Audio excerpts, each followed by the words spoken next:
Army, the reigning champions, Oval Invincibles, have been pretty much invincible so far. They've all but qualified for the final. I think they have qualified, really, haven't they? 24 points from their 8 games. Trent Rockets and Northern Superchargers have 20 from 7. But I'm not very good at calculations when it comes to net run rate. But I think that something extraordinary will have to happen for the Invincibles not to be in another final. Yeah, they're a good side. They're well led, obviously, with Sam Billings and the Curran brothers, and they've had a trump card this year. They've had Jordan Cox, who he's been fantastic. He really has. I mean, the game against Trent Rockets. I don't know if you've seen much of that, Manners, but Highlights. that was one of my old. A couple of weeks ago I said we've not got many close games, and that was going to be another game where I thought, right, start the engine, get it going, get it revved up. He's going to have another rant about another game that's not going to be close. 104 off. With 30 balls to go. I mean, there's not even a contest there, and there wasn't. I mean, they knocked off. It was ridiculous batting between Sam Curran and Jordan Cox. So, look, they are a good side. I think so are the Trent Rockets, and I think so are the Superchargers. So, yes, I think the Oval Invincibles are going to get to the final. But I wouldn't write the other two off if in a one-off game, because I think both the Rockets and the Superchargers have got quality outfits that on their day in the final, they could give the Oval Invincibles a game. But at this moment in time, that power in the middle order look as though they can basically chase anything that's put in front of them. Last night, I mean, 152 needed, and they won it with 22 balls to spare. I mean, they're on a real roll at this moment in time, and it takes something special to stop them. Jordan Cox has a lowest score of 24 in his last 6 innings. 47, 24, 58 not out, 56, 86 not out, and 44 at a strike rate of about 200. We spoke last week to Liam Livingstone, and he was disappointed not to make the England squad. I mean, unless England pick squads of 25 every time, you can't fit everybody in. So is Jordan Cox unlucky, but just keep going and your chance will come again? Yeah, I think he's different to Liam Livingstone and probably Sam Curran. They've had their chance, Livingstone and Curran. I think Cox is unfortunately just got to wait for his, and there will be a chance coming up because the red ball and the white ball will cross over, and players will be prioritised probably for the red ball.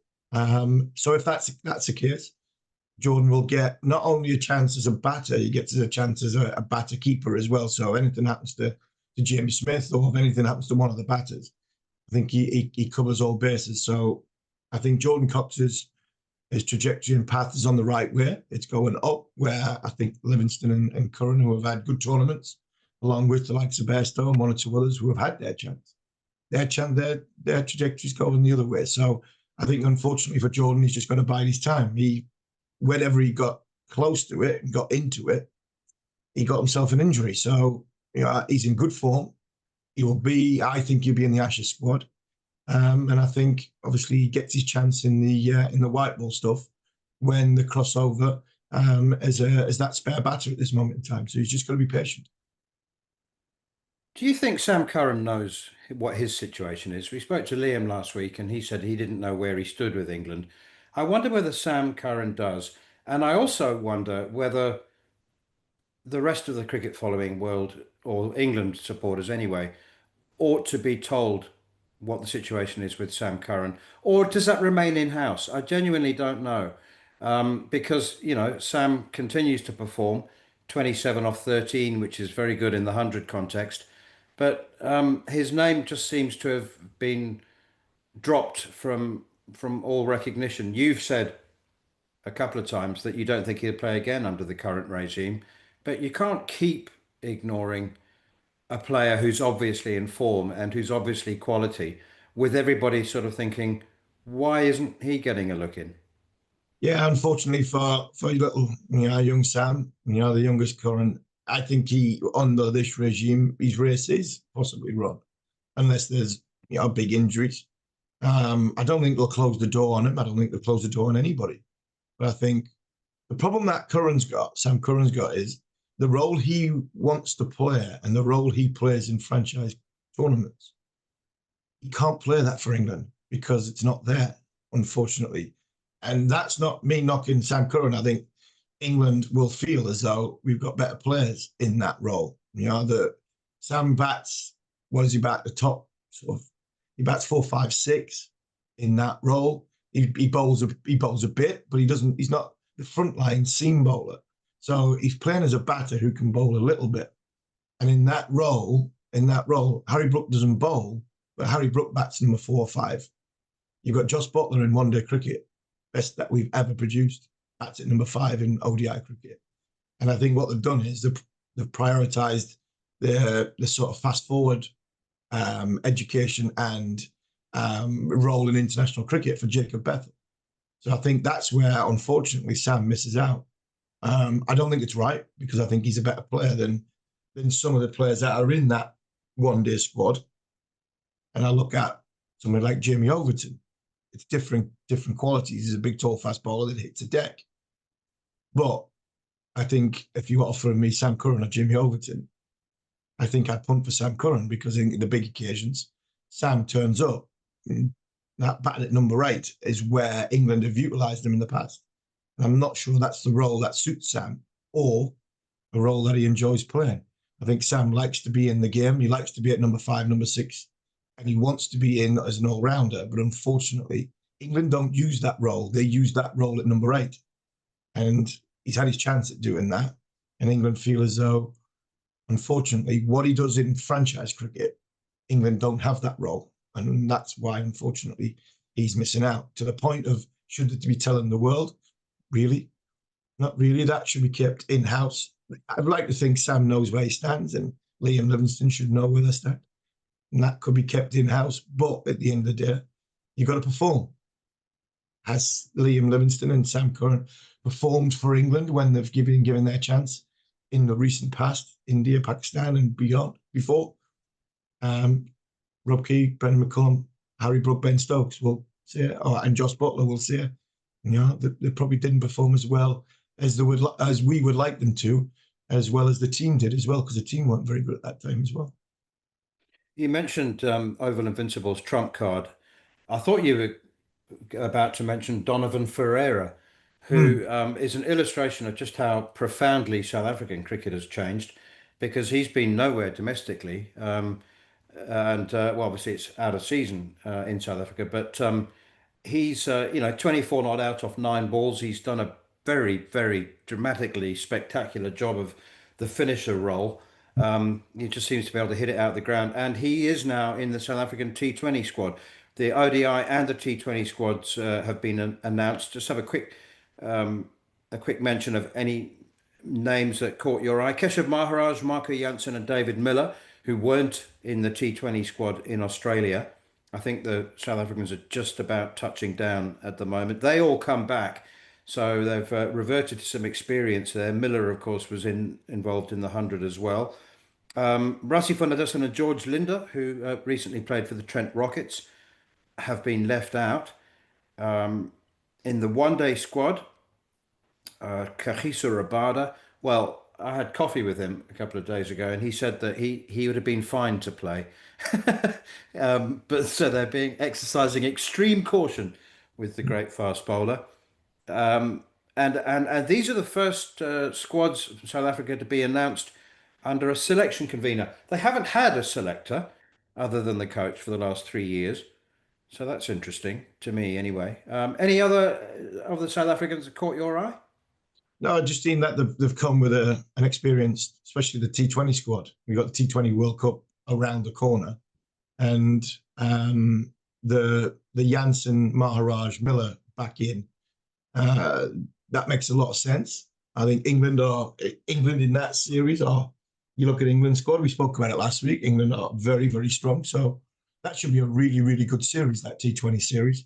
I was going to ask you about the Rabada, but you've just mentioned it there. The difference between South Africa winning a world tournament, in the white ball format, does it is it a bit like Archer with England? Is it because Rabada is the one that's going to take them to the sort of finishing line? If because he's the point of difference, especially in the sort of T20 format. Because I wasn't surprised that George Linden got left out. I didn't think he had the best of time. And Rassie plays a certain role, which are South Africa moving away from, which is I'll ask you, their game plan has always been sort of to back time at the start, no fashion way, and then with the power at the end, are they deciding to right? It's time to go a little bit earlier, and if it is time to go a little bit earlier, we don't really need somebody to chew a lot of balls up at the start. So that seemed to be from a distance that sort of selection. But am I right? Am I right? Am I wrong? I'm not be wrong, but is that the key? It's always been the way. South Africa's always been a little bit of caution up front, and we can catch up has been the mantra. We can catch up.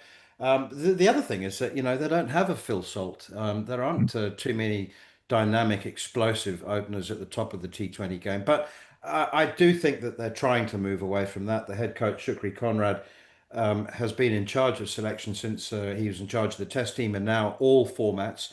Um, so he wants to introduce that. He said a couple of days ago in Cairns that he wanted his team to show off more. He wanted them to believe in themselves. He wanted them all to bat a little bit more like Devalt Brevis, who's in both squads and is seriously exciting. Anyway, look, we'll talk more about that series But coming what? up.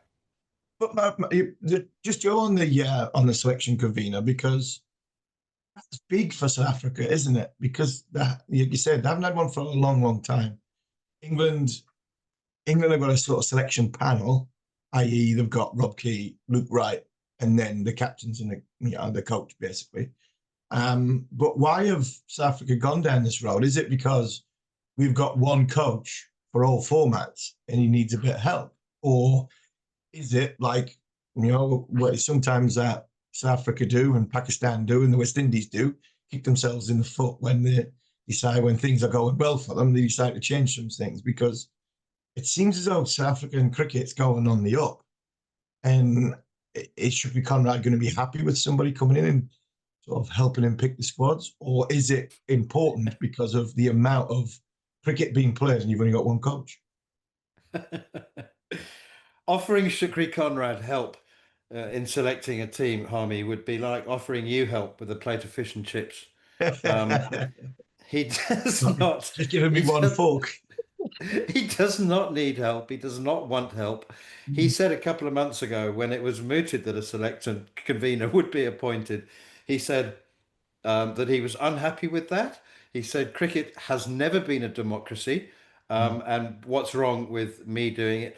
I think that there is a concern there are inherent concerns with the coach being the sole selector, Harmy, as you know. Mm, Fine to have the casting vote, but honestly, there are problems. Players don't talk honestly necessarily, do they? To a mm, coach if their place is on the line and he's the sole selector. Coach, I'm struggling a bit with my confidence. I'm just battling a bit with this aspect or that aspect. Is the coach going to go, well, that's fine. He can sort it out in the next game. I'm still picking it. No, probably not. And I do think that it's the right thing. But, there's been a noticeable lack of entente between the new convener and the coach. They haven't sort of, issued a joint statement saying we're going to get on, we're going to work together. So we'll see. We'll monitor that. Anyway, the first game is at Headingley on Tuesday, and we'll be previewing that a lot more next week. You're listening to Following On with me, Neil Manthorp, along with former England fast bowler Steve Harmison. Next up, we'll be joined by the Brisbane Courier Mail's Robert Crash Craddock to look back at Australia's ODI series defeat to South Africa, their fifth in a row, and also mostly ahead to this winter's Ashes series.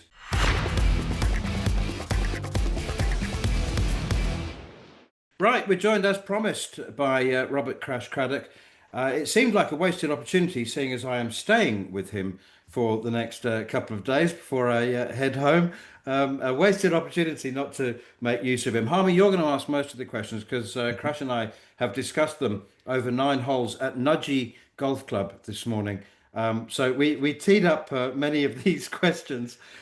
We can talk about the ODI series, but I don't think that was what we really want to talk about. South Africa won the first two games. Australia played poorly. South Africa selected a weakest bowling attack that I've ever seen in 30 years. Australia made 431 for two, the first time they've ever had 300s. Did you watch any of that, Harmy? Anything strike you as of I've seen interest? the highlights, and I think the interesting things that come out of that was, yes, there was 300s, one for Head, one for Marsh, but I mean, Cameron Green had a really, really good English summer when he was here with Gloucester. And I was going to ask Crash, he's the question because he's different to Ben Stokes. You know, he's the different bowler, a different batter, different character, and I think a different importance to England compared to what Green possibly could be for Australia. But he said he's going to be bowling this summer. What would that affect the Australia team, and possibly where would he bat if he became that all rounder? Because I mean, the bowlers are getting on a bit, and they could do with a hand, a fifth bowler. What a proposition that would be from if Cameron Green was fit. Yes, Harmy, it's interesting, isn't it? There's a theory that he would drop down from number three to lower in the order if he's bowling, and maybe that means the end of Bo Webster. Regretfully, because he's a good old-fashioned, hardy sort of shield player and has done well. However, Green's an interesting one. All-rounders in Australia traditionally take time to solidify, from Richie Benaud to Andrew Simons to all those guys. When he came into the team, blokes used to say he was so subdued, such a nice kid, but they felt like shaking him a bit and saying, mate, come on, liven up, don't be so down on yourself. And I think he's growing into himself and he's realising what he can be. Don't mind the slow start either. There's so many boom kids out there that go bust. He's just quietly improved. And the boom kids that sort of go bust, you get at the start of each summer, especially in England. So you'd have in England in April a cold start to England and a 7 or 8 championships in that first 2 months, and you're geared up towards the first Test match. Australia, they're geared up towards the Ashes for the first Test match. Where's Sheffield Shield at this moment in time? Who's going to be the one that's making the numbers? Who is the ones that under pressure from their place in the Australia side, and who is the ones? Because there will be a handful of players that are potentially looking at batting at number 1, number 3 to play with Khawaja. Who are these players, and where is the noise at this moment in time, leading into what is going to be a great Australian summer? Oh, Harmy, it's so interesting. That opening spot in the top order or number 3, there'll be 4 Sheffield Shield games and it's open slather. Bob Simpson, the late Bob Simpson, used to have a theory. He said any club batsman is potentially 6 innings in a row from playing for Australia. 3 centuries for his club, 3 centuries in a row for your Shield. You're a chance. And we laughed at that. But this summer, it's right. Guys like Bancroft, Marcus Harris, who's been going quite well in England, he's a chance. But the big one's Labuschagne. There is a vacancy there. There is no name to partner Usman Khawaja at the moment. The selectors have no name. If Labuschagne starts the series, gets 250s in the opening 3 Shield games, he will be that man. But if he goes 10, 4, 6, 8 and 20, he will not be that man. Khawaja can get in with those scores. He'll be in there. No problem. Labuschagne won't. He has to score sort of 250s in the first 3 games. I love it, mate. The old-fashioned showdown for stuff. And it brings out often the worst in players. One of the greatest openers we've seen, Matthew Hayden, he said, I had one weakness in my career that I never sorted. Whenever I was playing for a spot, he said, I just knew I was going to score 3. Crash, I love it when people say, "What does Australia think?" I mean, obviously there's your opinion, but what was the general perception of India's performance against India, or of that Test series in general? Because we talk about, is this the last roll of the dice for Australia's great 4? I mean, I know Pat Cummins is only 33, so he's got a few more years in him. But Mitchell Starc's 36. Nathan Lyon's 53. No, sorry, 38, isn't he? 39. So those are the obvious talking points. But what about England's bowling attack? I mean, what did you think? What was the perception of of Bryden Carse and Gus Atkinson and the guys who are likely to bowl the bulk of the overs? Look, I'm not going to muck around here, fellas. The feeling is that there's grudging admiration for the way England are playing their cricket, up tempo and good, but you just can't come to Australia and with a modest attack and no spinner and win. However, maybe the wickets were so flat they underestimated the quality of England's fast bowlers. So here's the big issue. This is the question I can't get answered. Do Australia prepare flat decks and say we'll just outbowl England here? Our bowlers, that the difference between the attacks will be magnified, or do you prepare spicy decks, Harmy, and say, hey, Bazball, go your hardest. See if you can handle Pat Cummins on a seaming deck. I can't work it out. I really can't. I'm not sure what they will do, Harmy, but it's a decisive play. If the wickets are flat, do you gamble on England maybe scoring 460? Or do you spice them up and suddenly bring England's bowlers in? What do you reckon, Harmy? What do you think? I would play on something spicy. I really Oh, would. I would not take as much as, and I mean, obviously I'm English and I've got my opinion on where this series potentially could go. And I wouldn't play England on a flat pitch. I really wouldn't, because not only do they score quickly, they've not demoralised these four bowlers, but what they could do is like you said, they could go and get 460. They'll get them in 75 overs. So the second new ball's out of the game because they don't get a chance to bowl with it. In Australia, once a ball goes a little bit softer, it's a little bit harder. So I wouldn't play England on any flat pitch, no matter what my bowling attack is, because the nature of the way they score, how fast they score, you don't get a chance with a second new ball, so you don't get a chance to put pressure on. I think that would be a mistake to take England on a flat pitch, and then that mediocrity of attack that Australia thinks England have got, which I don't think they have, but we'll see. When it comes, that means England have got time on their hands to put pressure on what you've just said before. I think the vulnerability of 1, 2, and 3 of Australia. I think it's England's bowling attack at this moment in time is England's weakness, and Australia's 1, 2, 3 is their vulnerability. You take England a little bit like what Joe Root had for the last few years. You take England on a flat pitch and England get 460 quickly, and all of a sudden Steve Smith's in, like Joe Root's been in 20 for 2. That 460 is a long, long way away, especially if England have scored in 65, 75 overs. So that, for me, is why I would never play England on a flat pitch. I'd play them on something which has got something in it. And that, for me, is why you've got 4 great fast bowlers. We have got 4 great fast bowlers, because I think Scott Boland is in there as well. So is there any other bowlers, Crash, that you think, well, it's 5 test matches in a short space of time. England are probably going to come with 6 or 7 bowlers of options. Are Australia looking at Hazelwood, Stark, Cummins, Lyon, and they're going to play 5 test matches? No, well, there'll be Scott Boland there, but hey, I got to say this. After him, it drops away. Lance Morris is requiring surgery. He's out. So if you got past Boland, that was when it'd be officially interesting. He's got a great test record. But we've been watching England closely, and everyone over here is mildly interested in England's when they started upping the sledging. And we were saying, hey, come on, settle down, boys. You're the moral guardians of the game. But I got to say this, Harmy. A couple of days ago, I was talking to Alan Border, and he changed the narrative.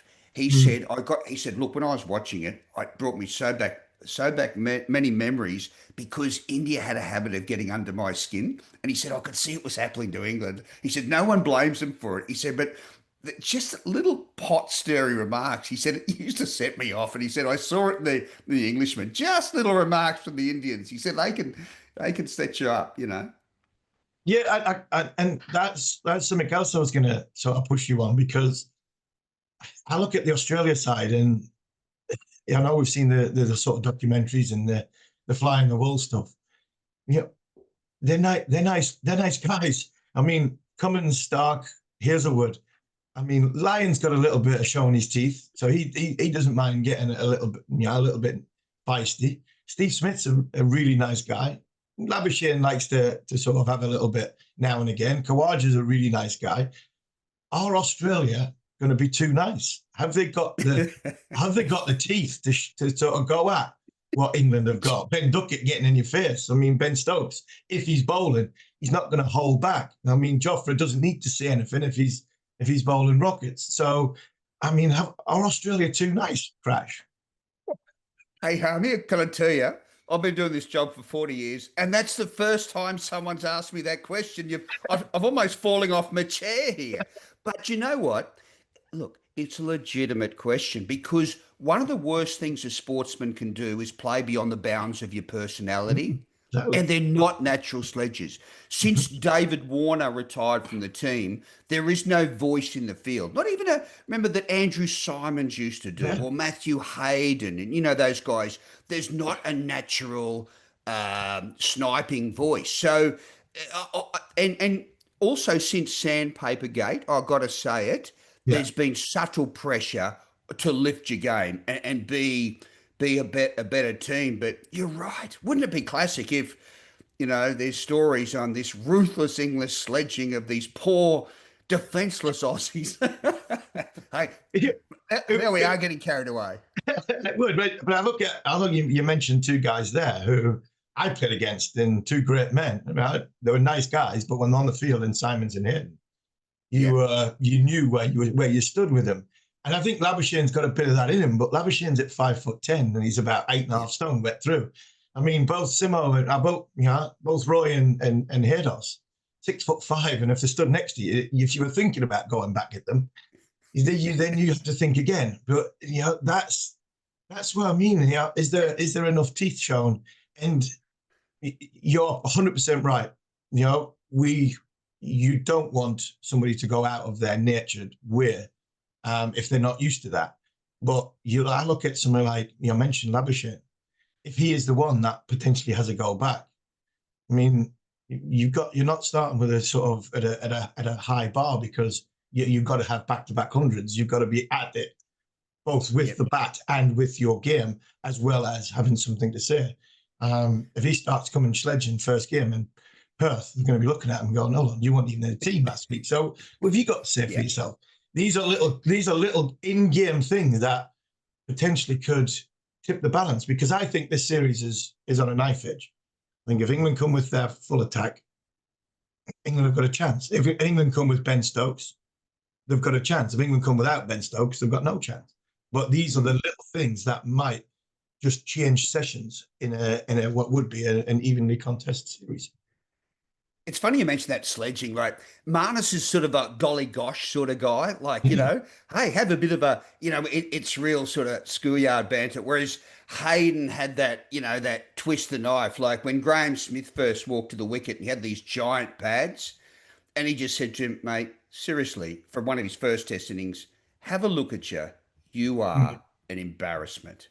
Like now, Labuschagne would never say that. Yeah. He would never say that. Whereas Hayden would say, "Mate, I'm laughing at you. Seriously, did you have a look in the mirror before?" And just that, so that there is no rat-a-tat-tat sort of merchant in the Australian team. And Cummins doesn't want to be that team either. But No. But I sort of quite enjoy it when temperatures boil up a bit. I've got to say it. But no, it'll be interesting. Manners, the hilarious one with Hayden was he'd stand there, and obviously he's religious, and he would make the sign of the cross, and you'd look at him and go, "What you just said to me, I don't think God would be very happy." I mean, you wouldn't. You'd be like, "Do you realise what you've just said?" And then you do the sign of the cross. So yeah, I love Haydos. He was an absolute gem to play against. You're always in the game, but you always knew where you stood. I don't think this team has got them characters. And Shane was the great Shane Warne. They were characters. If this side tries to play England on a flat pitch and goes in at them with a verbal barrage, I think they might be playing into England's hands.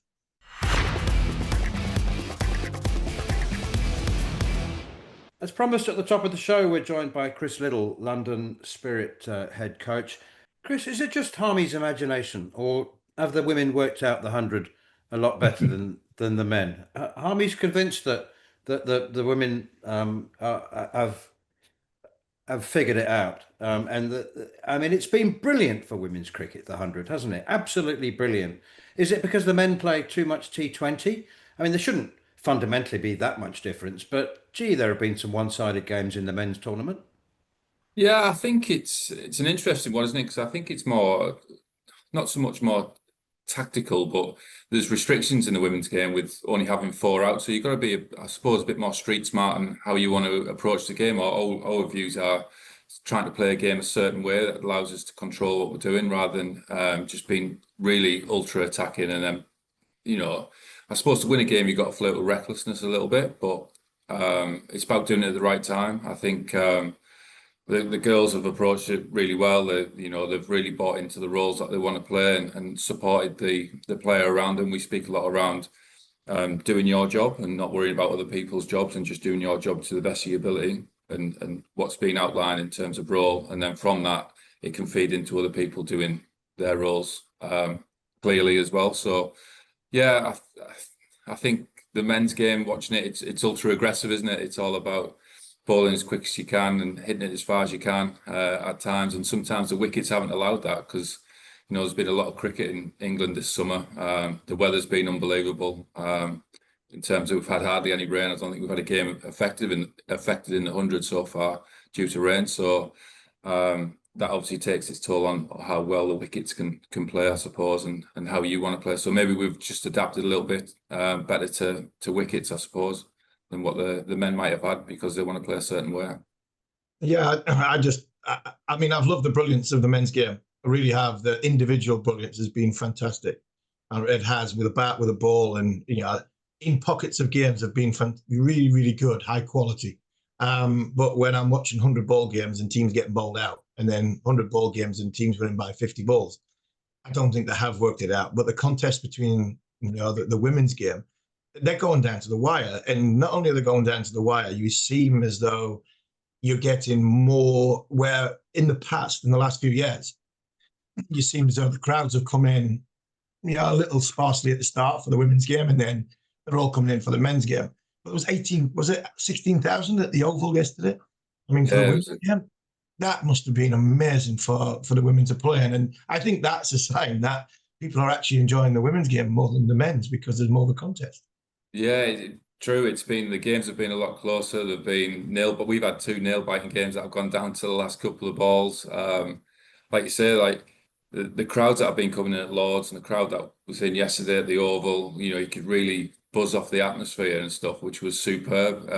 But this is the norm now for the women's game. This is what they're getting used to playing in front of. So if you're looking at the bigger picture of, the pressures of the game and getting used to it, they're now playing in front of 18, 20,000, 15,000, whatever it might be, like big crowds that are coming in to watch, and they're getting used to the crowd getting behind them and potentially putting a bit of pressure on them as well. So it's been great. I think the women's game has grown so much from the 100 and benefited so much from it being double headers. So I believe originally it was never planned to be double headers. So look, it's been great. The standard rises each year. I think probably because they're getting used to playing under pressure. And executing skills under pressure is what it's all about, especially when you get to the top level. Chris, let's turn our attention to the England women and the World Cup next month. If I've counted correctly, I think there are at least 5 spin options in the England squad. And you being the England women's fast bowling coach might be a pretty quiet tournament for you. Yeah, I think obviously when you pick a squad or get a squad together, which is a really exciting squad. Looking at it, you obviously got to pick a squad for the conditions that you're potentially going to come up against. So, yeah, blessed in this country with some outstanding spinners. Blessed actually with the amount of depth that's been shown at the moment. There's some players that are coming through and putting the names up, whether that's at England Day or whether that's in the 100 as well. So the standard is rising, the depth is rising in women's cricket. So it's great to see. But yeah, a bank of spinners going to a World Cup in India and a few games in Sri Lanka as well is going to be really important. Chris, we had Liam Livingstone on this show last week and caused a little bit of a headline when he spoke about the fact that nobody spoke to him since he's been dropped. Kate Cross, who has got her own platform, she said it was savage when being left out of the England squad for this World Cup. How do you deal with that now? I mean, because we're of the generation where when we first started playing, we didn't even have mobile phones. I mean, now they've got their own YouTube channels. It can be dangerous. It can be madness, but it's also the way of the world. You know, from a management point of view, do you discuss that in your in-house, that how you deal with speaking to people who have got not only, you know, great presence in the dressing room, great presence on the field like Kate has, and she's done brilliantly for England, but now she's not on the squad. She's had her say in public. Where does that stand with all the sort of management? I know it's a difficult question, but how does it play out inside? Because it must be difficult when you all you want to talk about is, you know, well, let's stick together as a team.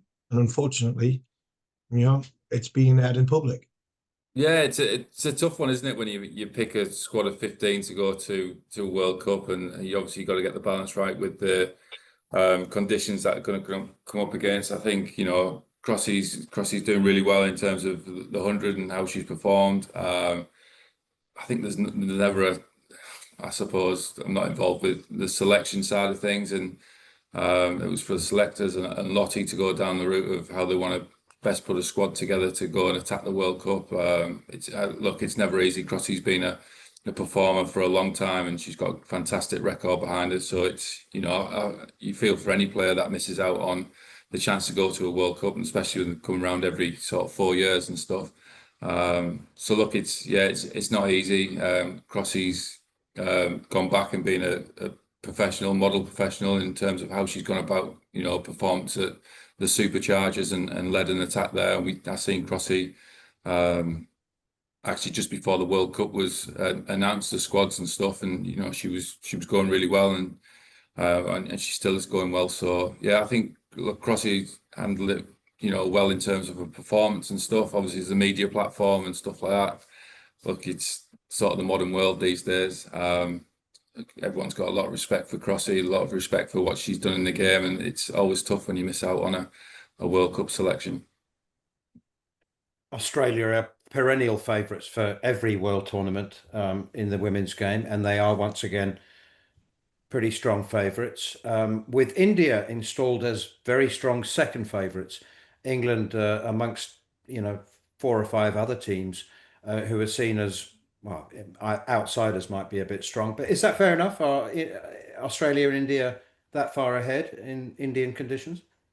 I think India have shown how much they've progressed over the years when they came and played us this summer, and you know, the way they sort of really controlled the game that they were playing was really good to see from their point of view, and it gave us a couple of things to talk about as well, and think about moving forward and preparing for a World Cup. So I know those plans have been put in place by Lottie. There's a lot of prep work that's going into place in terms of Abu Dhabi camping and getting set up for the World Cup and stuff like that. So there's been quite a few learners from this summer, and a few things that are going to change in terms of how we approach the game going into this World Cup. And obviously Australia have been a bit of a powerhouse for a while.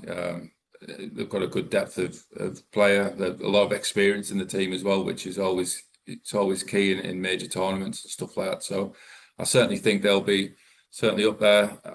I do believe that if we play our best cricket, and we're everyone's on the same page, and we want to play the game the right way, that will give every team a good run for the money, and certainly Australians and the Indian team as well. How have you enjoyed your role as coach of the London Spirit? And is it true that there used to be a lot more differences between coaching women and men's teams in the past, and now it's really far more just about coaching cricket and cricketing skills, albeit the differences in the styles of play?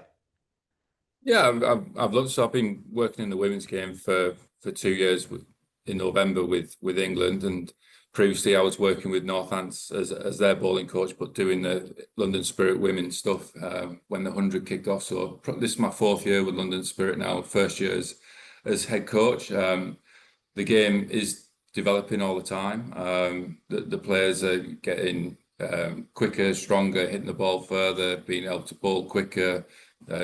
different changes in pace, so that the players are developing all the time. I think a lot of what we spoke about here is trying to play to a certain way, trying to have our own style that we want to play to. I think when you do that, it gives a lot of clarity on how we want to go about it. So there's not so much the individual having, an X factor game. It's more about let's do it as a team. Let's control what we can control. And I think the team's really bought into that, and they can really see what success looks like. And I think when you can, show them what success looks like in terms of performance, it gives real clarity to how we want to go about it. So I suppose that's been the real difference in terms of the men's side of things, about executing and being brave enough to do your skills at different times and backing your ability. And the women's game that we played is a bit more about, in my eyes, a bit more about control and knowing how we want to play the game as a team rather than an individual, and real clarity in roles. So it's getting closer. There's different things in terms of, obviously we can only have 4 fielders out and not 5, so it means you've got to control the ground a little bit more, rather, because you can't cover it as much with only having four sweepers out. So yeah, there's different nuances as how to play the game a little bit from the men's, but it's it's been really good. And as I say, every year the 100 kicks off, the game's kicked on even more.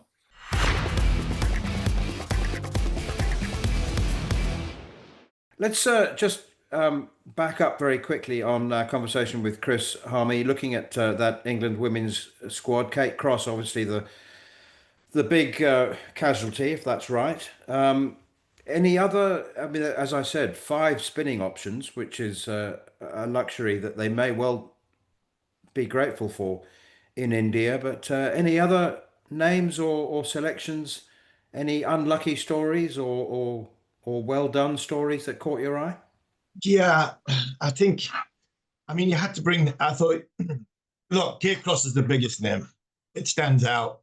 And whatever she said on her platform, she's got every right to say it. It's her platform, and she feels as though she's hard done by. I wouldn't have a problem with that, really wouldn't. So she's the biggest standout name that's not in that squad. Talk about Heather Knight, and obviously not being captain anymore. I think you have to have experience, and I think Heather Knight showed that. Yes, it might be a team that was struggling, but she wasn't struggling. I think she deserves a place in that squad. There's experience coming in there, but I think the experience is in the batting more than in the spin options. And as we've seen in the 100, a lot of them players are in decent form, playing some good cricket. And like we've just sort of spoke to one of the coaches in Chris Liddle, yes, England might be sort of 3rd or 4th favourites behind the likes of India and Australia, but what they've shown is a togetherness in the 100 format at their franchises, and that's what's going to stand them in good stead going into what is a difficult place to tour of India in a World Cup pressurised situation, and not going in for the first time in a long time is one of the favourites. I think it might help Charlotte Edwards and Nat Skipper-Brunt going into that tournament as somebody just freewheeling and giving their best. But the one admission, glares, standout name is obviously as Kate Cross, who has been brilliant for England for a number of years, and decided that we're not going to go with too many seam options, because we're basically like when the men go to anywhere near the subcontinent, we're going to play on a beach. So we're going to play on some sandpits. So it is a surprise, but not a surprise, because of the Kate Cross going out from experience. The likes of Danny White-Hodge and Heather Knight have come in to bolster that experience gap. I think that's not a bad squad, and they'll give England a good chance of potentially getting to the semi-finals. And who knows, you might just win a one-off game in the semi-final, and you never know what's going to happen from a pressurised situation in the final if they can get that far. Okay, Harmy, here's a good story that you and I covered in depth 2.5 years ago, or, well, not in depth, but we covered it with passion. The retirement of former South African captain Dane van Niekerk, leg spinning all-rounder, one of South Africa's leading run scorers and wicket takers, Do you remember she failed her 2K fitness run time trial by 17 seconds? And because she was 17 seconds over time, she was dropped as captain of the national team. Weeks before a World Cup a couple of years ago, she retired from international cricket, continued to play franchise cricket, played in the 100 and the women's BBL. But there was a very strong element of protest about her retirement from international cricket. She has now unretired. Cricket South Africa have relaxed their disciplinarian fitness requirements and have come to the conclusion that being able to run 2 kilometers in under 9 minutes doesn't necessarily help you get more turn and bounce.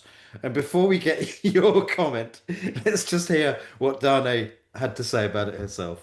It's been 2 years, and out of the game, I just realized how much I miss it. Seeing the success of the team, besides anything, it makes you proud and you want to be part of that. And I think that's kind of the main reason. And recently I went through something quite traumatic in my family. My dad passed away, and it's almost like something like that gave me the new why, and it's a very strong why for me. And it wasn't easy. There's a lot of conversations that was had. But I think now is the right time. As I say, I think my why is the most important thing, and I want to get back contributing to this environment. That's former South African captain Dane van Niekerk, who's been included in a 20-woman training camp in Durban ahead of.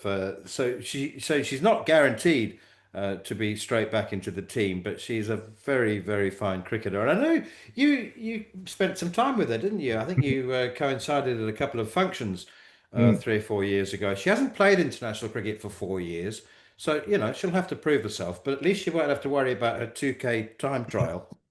I mean, that was madness, wasn't it? It really was. I mean, can you imagine now, Joffrey? You're not going to the Ashes because you're 10 seconds over it. Your 2K time trial. I mean, come on.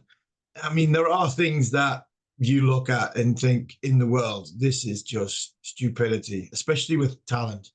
I mean, talent is one thing. Yeah, fitness, you can work on the fitness side of it. Next time you can work, if you've got half a brain from a management point of view, you make sure she does 2Ks the following week and gets it down to 12 seconds. And you get it down to 9 seconds. And then you eventually get it into wherever it needs to be to then turn around and say, right, she's passed it because she's one of our best players. I spent some time with her at Trent Bridge and at the Oval, I think it was. And what a lovely person, she is. She's a fantastic player. And that for me is, the sad case of this. It's like, hold on, it's one thing having a degree of standards that you have to adhere to, and I'm all for that. But you have to make sure that from a fitness coach's point of view, you're the one in the wrong, not the player, because you're the one that's not getting the player up to the standard. Now, I might be wrong here. The fitness coach might have done that. And then it might just decided, right, I'm not that bothered about my 2K time trial because I'm one of the best players in the world. And she falls foul of that if there's an arrogance to it. But it did not strike me one bit that was the case. It was a case of a fitness coach who has got no idea of what cricket's all about. And this is my problem with the bowlers, the men bowlers at this moment in time. That as a fitness coach, and the tail is wagging the dog, that he has no idea of the game of cricket, no idea of how he plays the game of cricket, no idea what it entails playing a long day of 6 hours in the field. And he is trying to look at spreadsheets and numbers. You're not looking at ability. And for me, it should always be ability first, because talent will always come through.